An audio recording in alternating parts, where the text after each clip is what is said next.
Kia ora tātou, everyone who's on this call today. It's lovely to have you join us to hear about our latest report. I'm going to briefly set the scene, share a bit of context around why this report matters and our approach that we've taken, and discuss where this fits in the bigger picture of the Commission's work before handing to Rob, who will take you through the findings of the report. Briefly, the Commission has a role of providing independent advice on what's possible, what the government's choices are, and to take us towards our long-term carbon goals.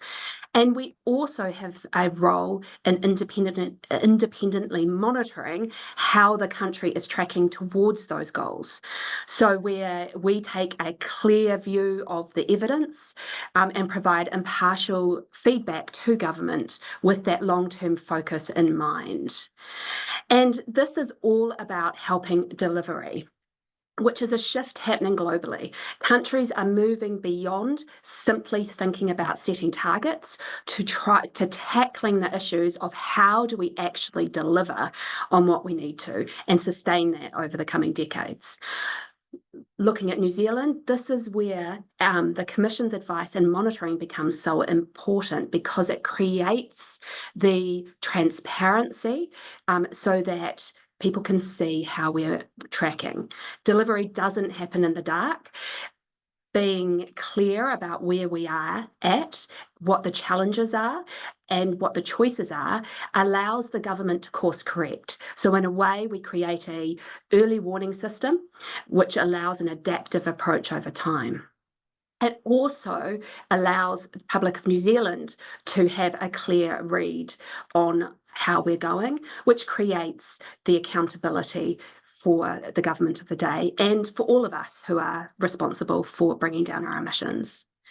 In our monitoring report, we create dashboards of progress to show where we're making gains, where the pressure points are, and where the opportunities lie.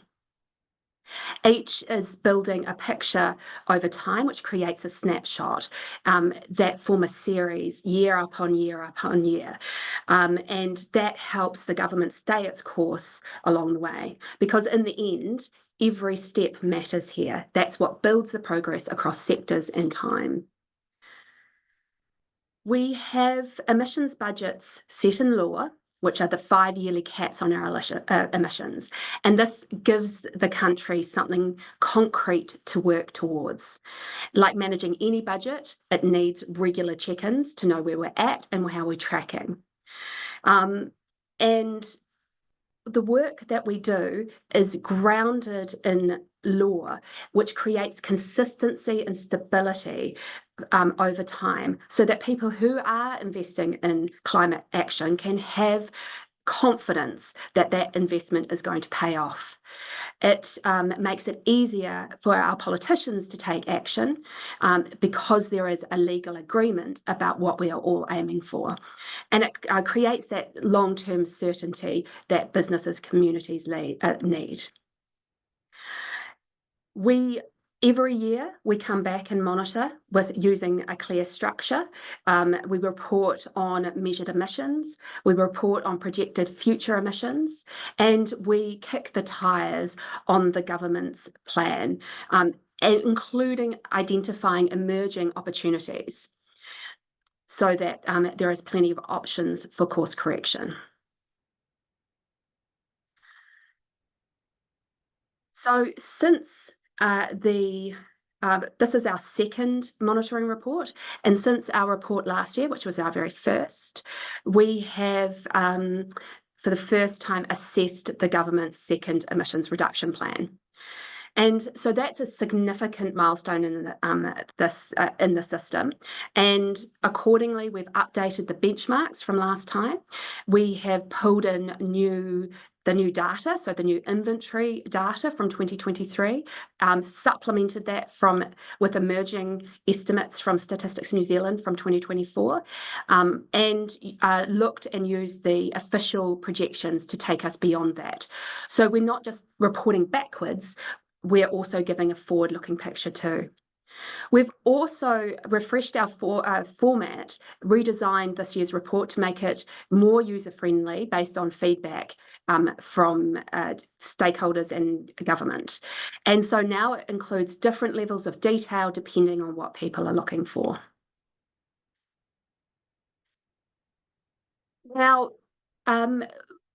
just finally, touching on how this report fits with the other reports that the Commission pulls together and produces every year. We produce, as I said before, a range of pieces that are about advice, and then we produce the annual monitoring work. All of these pieces serve different purposes, but they are interlinked. Last year, at the end of last year, we produced advice on the 2050 target and emissions budgets. So essentially, we were kicking the tires on our long-term climate goal, on the budgets that were already set in law, and what the fourth emissions budgets should be. Part of what we recommended was tightening up the first three emissions budgets to account for the fact that we had changes in the way that emissions were accounted for and improved forest projections. And what we found was, if adopted, those emissions budgets, those adjustments to the emissions budgets would require some further action, but were still within reach. Earlier this year, we produced our advice on the ETS settings. And when we do that, we are really translating the government's plan to deliver the emissions budgets into what it means for the ETS. And so our ETS settings advice reflected the government's plan to meet the emissions budgets and long-term target. And finally, what comes as part of this cycle is then the annual monitoring reports, which are about both tracking our progress towards those emissions budgets and assessing the adequacy of the government's plan. And that's what we're here to talk to you today about. Together, they all add up to support a credible, adaptive approach to climate policy over time. Our advice shows what's possible and the how of it, the choices and the consequences of those choices. And our monitoring creates that transparency, that ability for course correction, and the platform for accountability. So together, they're keeping the system effective and honest. And now I'm going to hand over to Rob to take you through the findings of the report. Thanks very much. Thank you, Jo, and tēnā koutou katoa. Just before I get started, if you do have questions as I'm going through the findings, please feel free to drop them in the Q&A as we go through, and we'll answer them together at the end. Overall, our analysis shows that emissions are coming down and things are on track to meet the country's first emissions budget. However, our assessment of risk indicates that further action is needed for later emissions budgets, and taking this action would bring benefits to the country and help to strengthen our resilience.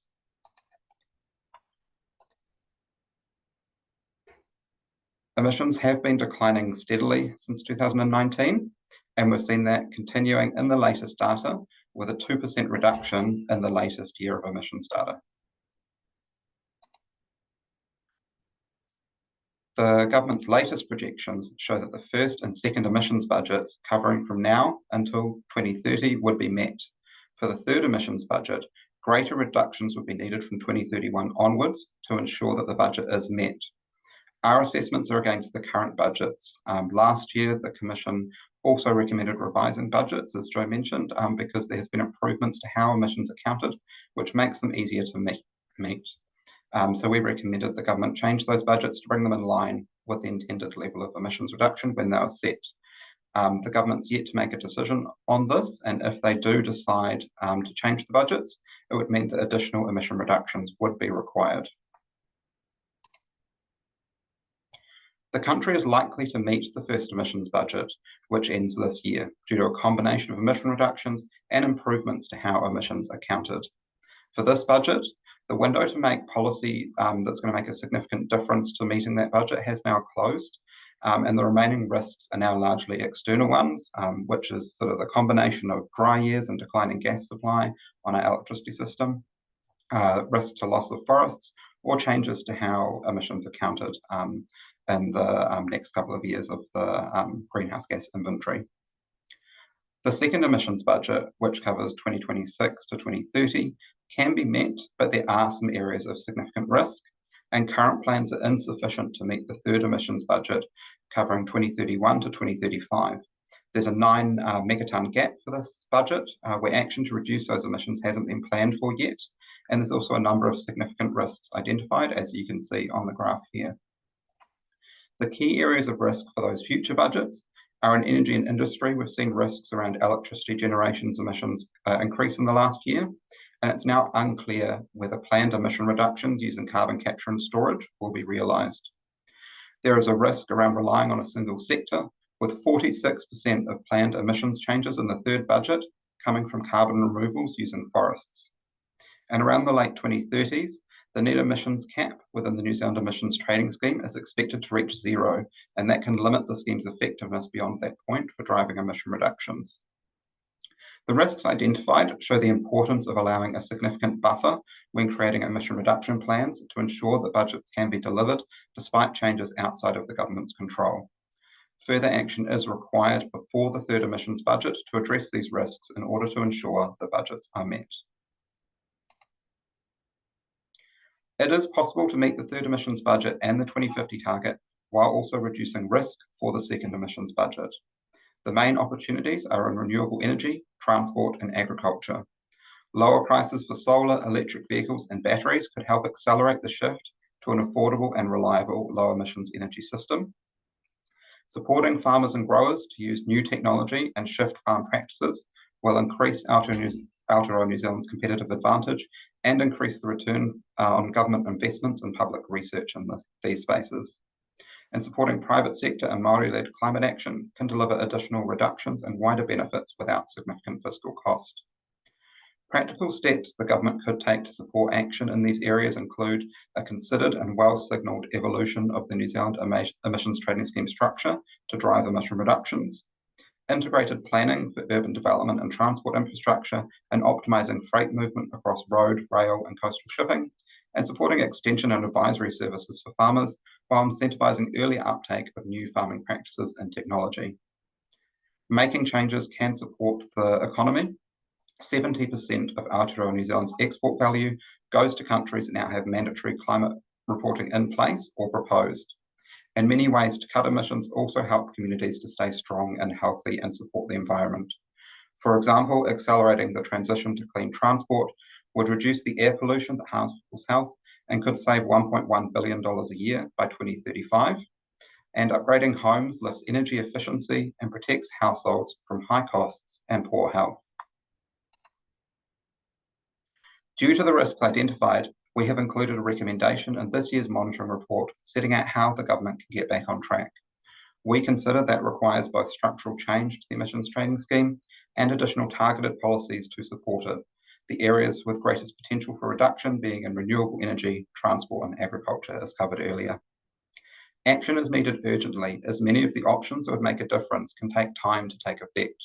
For example, New Zealand Steel's electric arc furnace, which is currently in progress, is expected to take 3 years to progress from its funding being approved to it finally being in operation. And that's similar in other areas of emission reduction. This recommendation reflects that while the third emissions reduction plan is not due until 2029, early action will reduce investment uncertainty, avoid more disruptive measures later, and help put the country on track to meet the third emissions budget and the 2050 target. Now that our report is finished, the next step falls to the government. The government have 3 months to respond to the Commission's report to outline what they will do to address the risks that we have identified. The policy choices sit with them, and this is their opportunity to course correct to ensure that budgets are met. You can find out more about our findings and how they relate to you on our website. We have short summaries available for you to get a quick overview of the areas most relevant to you, the main report where you can read all of our findings, and a technical annex and supporting spreadsheets for those who need to get into the details. And I'll pass back now to Bevan to take us through our Q&A portion of the webinar. Oh, kia ora. Thank you for that, Rob. Yeah, just as a bit of housekeeping, there's an upvote function in the question and answers. Um, a couple of things that have come out hot in the media at the moment, and these are some questions. Can New Zealand actually still achieve the target 2050 target? Kia ora, Bevan, thanks for that. I think what's really clear from our report is that a 2050 target is absolutely achievable. We may not be on track right now, but we can get there. There are a multitude of opportunities, particularly in renewable generation, in electrifying transport, and in low emissions farming, for helping us get back on track. Rob, did you want to add anything to that? Absolutely, and you can find the details of how much we've shown those opportunities exist within the main report, and we go through those by area, so you can see exactly what steps the government could take to realise those opportunities. Another thing that's quite big at the moment, the cost of living continues to be a priority for many people.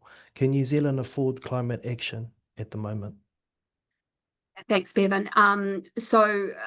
Costs are a really important consideration and part of what we think carefully about. And it's important to know that people are doing it tough, has to stay front of mind. And that really gets to the nub of why managing the transition well is so important, and having targeted supports in place for those who need it is also an important part of it.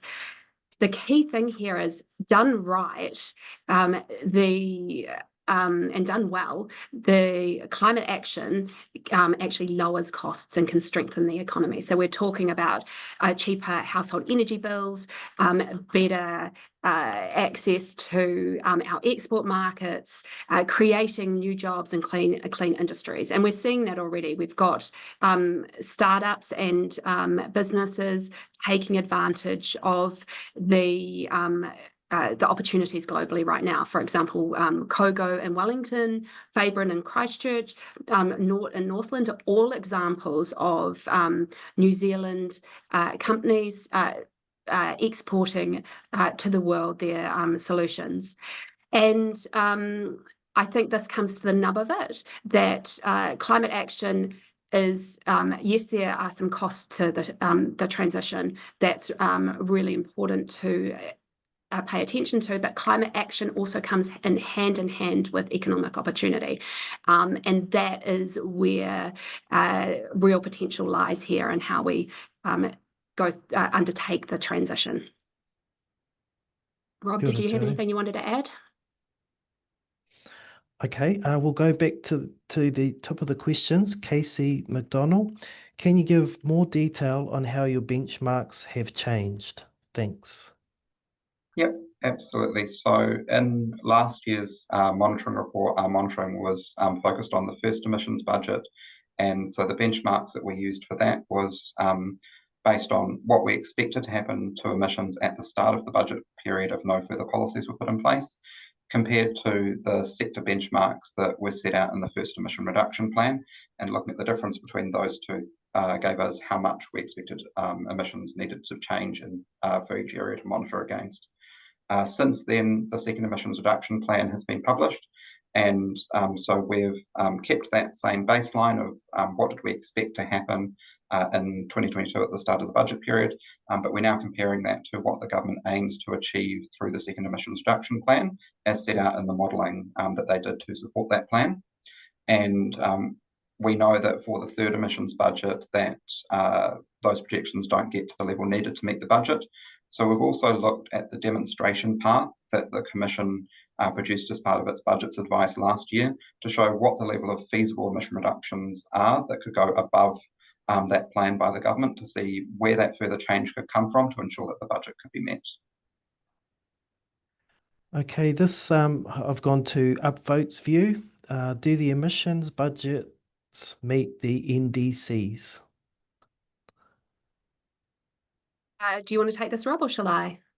I'm happy to if you want to. So the emissions budgets and the NDCs are set separately. So for the first and second emissions budgets, the budgets are lower than the NDC, and so the government would need to use offshore mitigation and purchase units from overseas in order to meet that budget if they just achieve the budget on its exact level.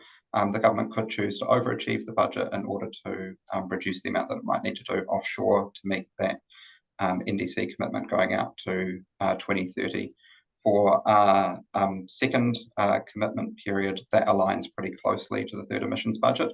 And so if the government can meet that budget, they will also be able to meet that commitment under the Paris Agreement. Jo, was there anything further you wanted to add on that? I just potentially just add in, so we've got the emissions budgets, which are really what we can do at home. And then the NDC for the first period adds in that additional component about how we can help other countries reduce their emissions, and both add up to helping meet the global climate goals in the end. Oh boy. The next question, what modes of freight should be prioritised in the Commission's opinion? Rail and coastal above road? Question. Well, what we've done in this report is taken a cross an economy view and presented options, and different options give different benefits and costs. What we have recommended is that the government take a Swiss Army knife approach rather than rely on a few silver bullets, and really that's around risk management. If we put all our eggs in one basket, then you create higher risk that budgets might not be achieved. Having said that, I might pass to Rob for a little bit more detail about the freight assessment within the report. Yep, absolutely. So coastal shipping and rail do produce lower emissions than using trucking for freight, and so in the emission reductions that the Commission put as part of its budget advice last year, we included shifting to having a higher proportion of those within the overall freight that we transport around the country, but those couldn't be a complete replacement for the trucking network that we use. And there's opportunities to further decarbonise our trucking fleet. One of the opportunities that we highlight in this year's report is that battery costs have been coming down in the last few years, and that's particularly the case for heavy vehicles. And so there's a lot more practical options to shift to electric for trucking than we thought might have been the case a few years ago. And so there's an emerging opportunity to help decarbonise our trucks coming. The other piece that we've talked about is making sure that we're optimising what freight we use so that we're using the most efficient mode as needed. And there's more of a piece that the government can do there to plan its infrastructure in an integrated way and to try and optimise the types of freight that we're using so that we're using the lowest emission option. The next question I've got here, are shifting farm practices primarily moving to horticulture? Any other practices that you're recommending to the government?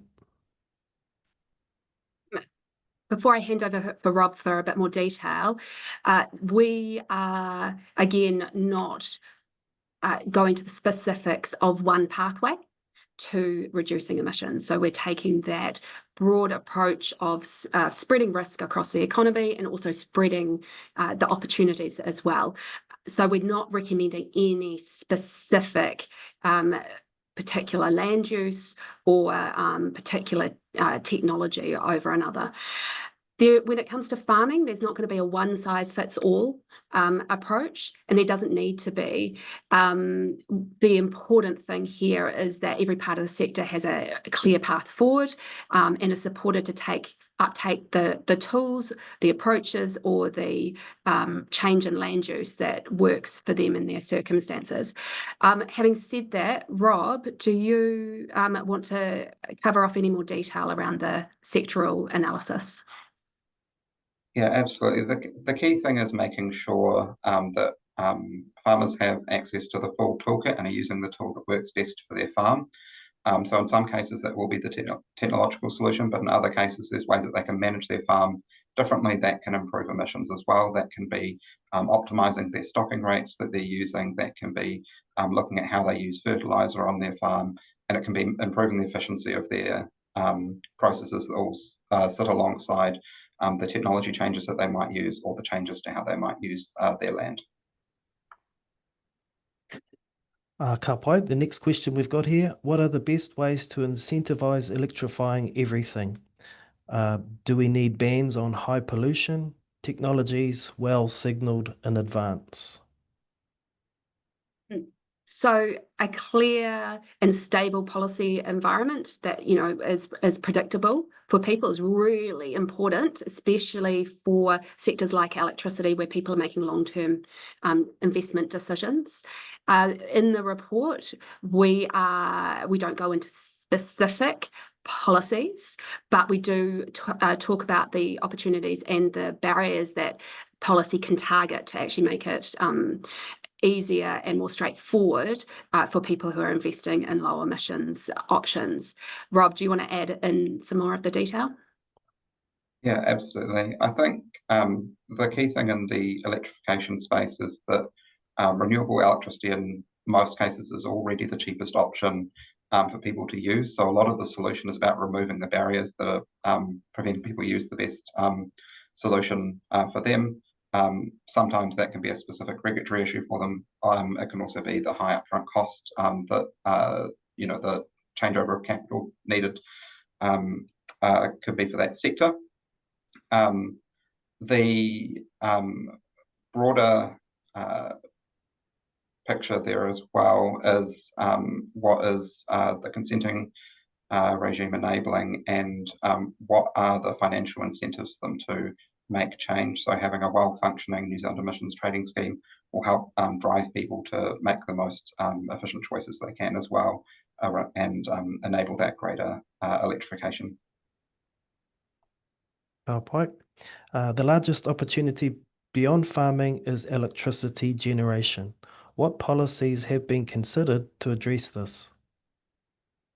I think this really speaks to partly the previous question, but absolutely there is a huge potential for renewable generation, and the policy environment is going to be really important for taking advantage of this opportunity at the pace that we need to support the rest of the economy to electrify and decarbonise. Rob, did you have anything further on this one? I think that covers the main things. The main sort of areas of attention where we've highlighted that further policy could be useful is having a clear long-term strategy for what our energy transition will be, making sure that we're advancing training and development in this space, ensuring that the New Zealand emissions trading scheme is providing a sufficient price, and making sure that there's a stable and durable consenting regime for that sector. The next question, does the CCC think the electricity market is fit for purpose? Then my screen just shot off. Someone must have put sorry. What policies have been considered to address this? No, sorry, that's I can read I can see the question too, Does Bevan. the CCC think the electricity market is fit for purpose, e.g. dry year risk, ease of entry for new generators? Sorry about that. So we haven't done a deep dive assessment into the electricity market, but what I can say is that it was designed for a stable climate and a technology of the past, and both of those things are changing now. So we have climate risk and volatility is going to continue to get more extreme, and we need a electricity system and market that can account for that, and a dry year risk is a big piece of that. And we also are in a situation where the technology is rapidly changing, and we have plunging prices in batteries, for example, and what solar has, the price falls that solar have seen over the last decade or more. And so I think those changing dynamics mean that how the market is managed going forward is going to look differently to how it was set up in the first place. Rob, did you want to cover any more detail there? Yeah, absolutely. So in addition to those points, in our assessment this year, we increased our risk assessment for electricity generation and also reducing emissions from industrial production, in part because of these issues. There are long-term competition issues in the electricity sector and underinvestment that has exacerbated some of the energy supply issues that we have and could impact affordability for people there, and further work to address that could help reduce the risks in that space. The government currently has an energy competition task force underway, which is looking at these issues in more detail, and that will look at the specifics of the exact policy mechanisms that are needed to make that change to strengthen the market. But we have signalled that is an area of risk that more work is needed. But there's also, as Joe mentioned, real opportunities there if we can improve our building of renewable electricity generation, and if we can ensure that we're putting the infrastructure in place to enable our electricity system to be more flexible and able to respond to demand better, then we can address both New Zealand's emissions and some of those energy affordability issues that people have been facing. Ultimately, we need a market that rewards what the country needs to build towards, which is that clean, affordable and reliable, flexible supply of electricity. The next question, transport emissions are down because of working from home and the recession, but these could reverse. Is this risk to EB2 taken into account? Yeah, so we absolutely looked at the transport and the risks around that. And Rob, do you want to speak to the detail there? Yeah, we have considered that in how we've assessed the risks for this year's assessment. So after the COVID-19 pandemic, we did see a rapid decline in transport emissions, and that's been climbing steadily since, particularly in aviation, kind of reversing out that reduction that we've seen. However, that rate of increases has been slowing in the more recent emissions data. And so we're not seeing it as a major risk of missing the budget, but certainly we do see moderate risks there. Our next question, how much potential is there to reduce emissions in the transport sector towards our net zero CO2 target? And which technologies and urban design options are considered to have the greatest potential? You want to go with that, Rob? Yeah, absolutely. So there's a suite of different changes that we can make to our transport system. We did identify significant opportunities in transport, both to reduce the emissions intensity of the fossil fuel-based vehicles that we're using currently, and to shift to alternative ways of moving around so that we can reduce our emissions. Better integration of urban development infrastructure with our transport infrastructure so that we're building houses close to rapid transit routes and making sure that our freight is moving as efficiently as possible can help reduce emissions in that space. Addressing some of those upfront cost barriers to people being able to make the switch to electric vehicles can help. And enabling people to use the form of transport that works best for them, whether that's public transport, walking and cycling, enabling them to use those alternative ways of travelling as much as possible can help reduce your emissions in that space as well. So key thing there is not limiting yourself to one option and making sure you're enabling people to use the best and lowest form of emission transport they can that's going to work for them. when it comes to transport, it's one of those sectors where there is a long lead time. So to see the results of action, it's going to take a number of years for that to come through in the emissions data, and that really means emphasises the importance of acting as soon as you can to put in place those the supports that will help bring our transport emissions down. Have you got anything more to add, Rob? Okay. In the absence of any discernible measurement of military emissions, are there any requirements on the NZDF, MOD, or any other government agency or department to take reducing emissions into account when purchasing new vehicles, vessels, and aircraft? Rob, do you want to take this one? Yes, so defence emissions are excluded from the 2050 target, which also means they don't form part of this monitoring assessment that we do. So that's not something that we've looked at in detail, but the New Zealand Defence Force has been part of the government's carbon neutral government program, and so there has been some efforts to track and reduce emissions as part of that. And here's, you mentioned that emissions accounting methodology has improved. Can you elaborate on this a bit more, please? Oh, you go for it, Rob. So every year, when we produce our annual estimate of emissions, the Ministry for the Environment looks at the method that we're using to count those and makes improvements. And so every year you see a small change in New Zealand's level of emissions as a result of that change in the way that emissions are counted.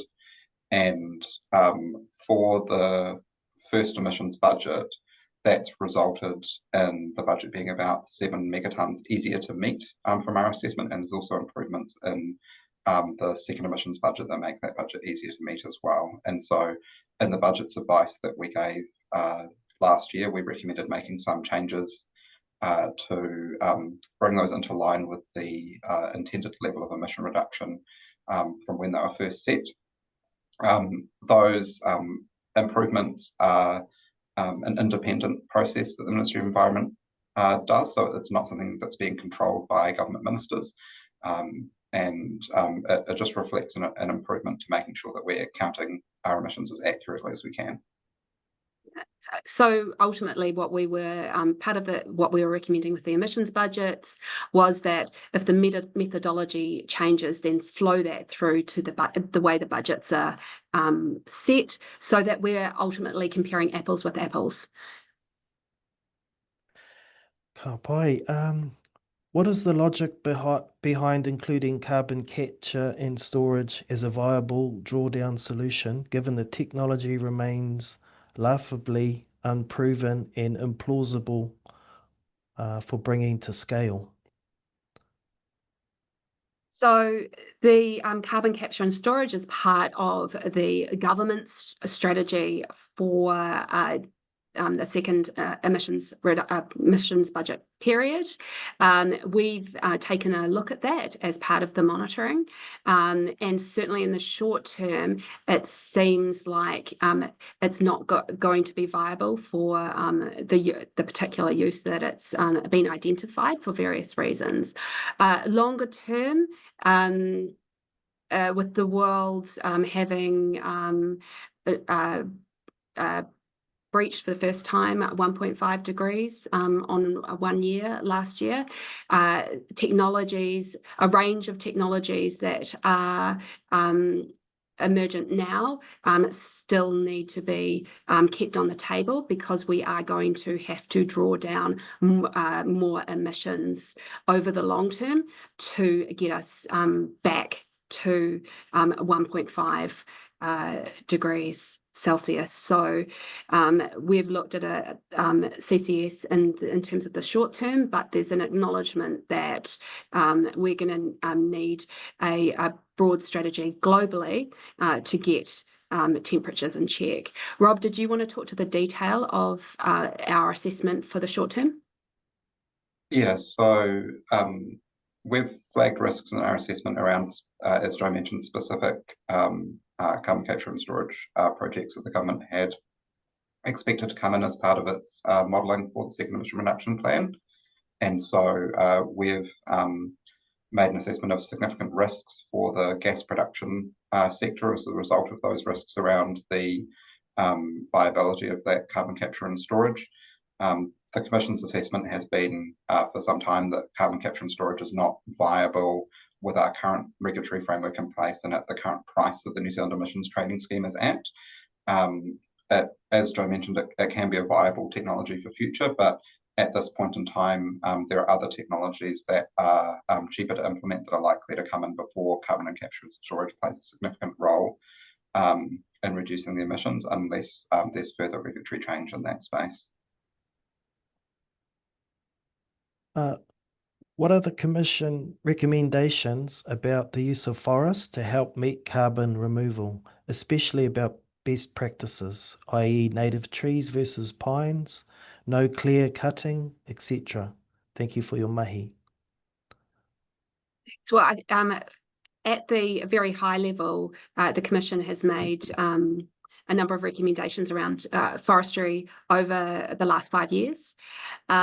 Essentially, forestry and forests have an important role to play in meeting our targets.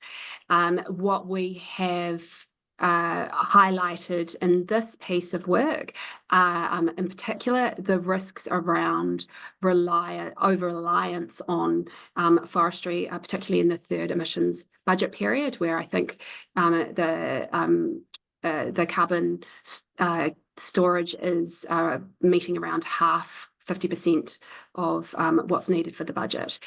And why that becomes risky is when forests are exposed to potential storms, pests, fires. If we're relying on them over that 5-year period, it creates a lot of risk. Another thing that we've highlighted is the lag between planting a new forest and actually starting to draw down carbon. So it can take around 5 years for a new plantation forest to start actually shifting the dial in terms of sequestration. And so if this is going to be a significant part of the third emissions budget, then that planting needs to be happening in the next couple of years. Finally, there are broader issues around plantation forestry and impacts on local communities, and it really has to be managed. Those have to be managed and managed well. There is a lot of potential also around native forestry and expanding our native forestry because of the other benefits that native forestry brings, biodiversity, our pests, our native animals and plants, water quality benefits, erosion benefits. And so we've highlighted that as a real win-win. Over the long term, it also creates a more robust long-term carbon store. So that's some of the thinking around forestry. Like I said, an important role to play, and really a balancing role would reduce risk rather than it being as the backbone of the strategy. Rob, did you want to add anything to that? No, I think you've covered off the main points well there. The next question we've got here, what's one emissions reduction policy you've seen overseas that you'd love New Zealand to adopt? Well, I think this comes down to the fact that there's no single one policy that's going to do this. And what we adopt here needs to work for us and the economy they have and the values of Kiwis as well. So there are a range of different policies that other countries have. A number use emissions emissions pricing, so have ETSs driving change, but then alongside it have complementary policies to help remove the barriers and enable people, make low emissions options easy to choose, straightforward to choose. That's ultimately what we need, is that the system is set up to make this easy, not hard. Rob, do you want to add anything to that?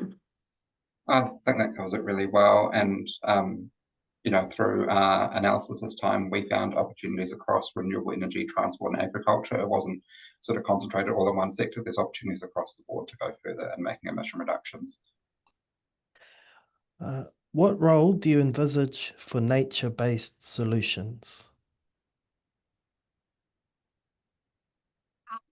Well, I think there's a lot of win-wins around nature-based solutions, and from an emissions reduction point of view, but also from when we're thinking about adapting to the impacts of climate change as well. And what we've found in our adaptation work is that often nature-based solutions are actually by far the most cost-effective option for adapting to the more volatile climate that we're going to see, as well as bringing that win-win of helping reduce emissions and potentially also supporting our native biodiversity. Rob, did you want to add anything to that? Yeah, I'd just add that we've long recognised the benefits of permanent Indigenous forestry as one of the solutions to help address New Zealand's emissions, and emerging options that the government is exploring is around other forms of nature-based removals, like restoring wetlands and what's called blue carbon, improving the amount of carbon captured by plants within our oceans. And those have potential to help greatly reduce overall net emissions in future. However, we also need to be cautious in how we treat them, and that they don't exacerbate issues that we've got with the New Zealand Emissions Trading Scheme and how that works within our emissions reduction system. What are the opportunities identified for improving energy efficiency rather than producing more electricity? Yeah, so energy efficiency is one of those no-brainers in terms of climate action and more broadly. And there's been there's well understood options both globally and what's worked in New Zealand in the past, both for households, but also thinking about it from an industrial point of view as well.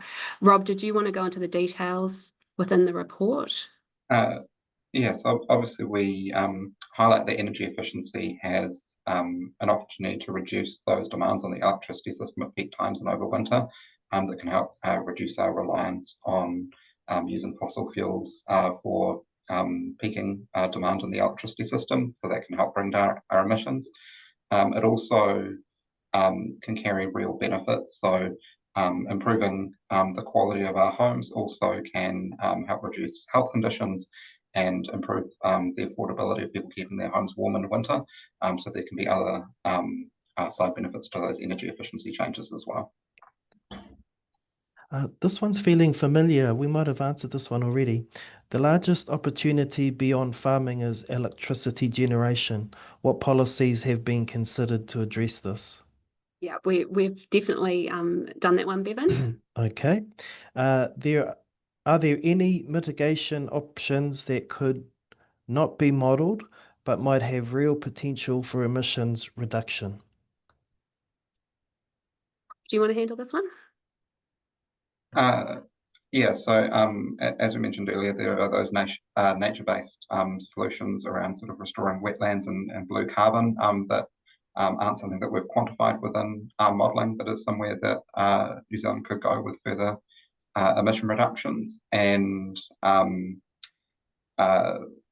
we've also seen in the agricultural space some private market incentives start to come in from the deal with Nesta and Fonterra that could help reduce our emissions further. It probably won't completely close the gap of what's needed for incentives there, but that's something that there could be further work done into to understand what the likely impact of that is going to be on New Zealand's emissions. Okay, now, does the Commission have recommendations for educators and the government regarding climate change, particularly at the secondary school and tertiary institutes level? So this advice is at a higher level than recommending what individuals or individual institutions could do. What we've laid out is the opportunities for change around, the tools, technologies, and practices that are available, and then really focused on what's the role of government in helping make it much more straightforward for people to adopt the options on the table. Rob, did you want to add any detail there?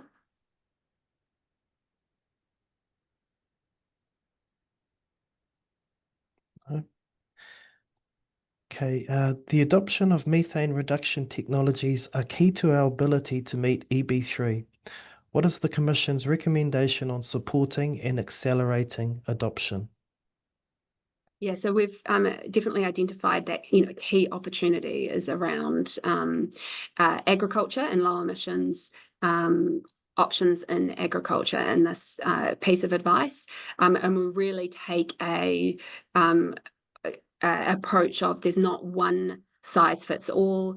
There are multiple tools and increasing tools in the toolbox for agriculture, and what's key is really helping farmers adopt the tools that work for them on farm. So things like, for example, advisory services, so that farmer, that can cut through the noise of all of these different emerging technologies, and can support farmers to work out what will work on their farms, and also highlighted the need for incentives around these tools, so that there's a business case for taking them up.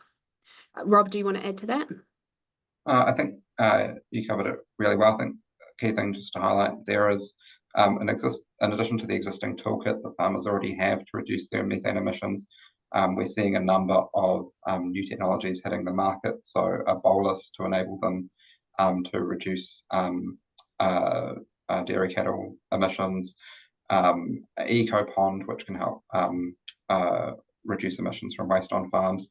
And next year we're likely to see improved genetics coming through that farmers could adopt as well. So there's new tools being added all the time, and the government has invested heavily in helping bring these technologies to market. And the key thing is making sure that once they're there, that they are going to get adopted and used, and making sure that farmers have everything that they need to identify which of those are going to be best for their farm and take them up. Tēnā koutou. Well, I'm getting messages on my screen to wrap up after that question. So just thank you to our presenters. Thanks, Joe and Rob, tēnā kōrua, our staff for curating the kōrero behind the scenes, ngā mihi, and of course you, our audience, for participating in these many wonderful questions.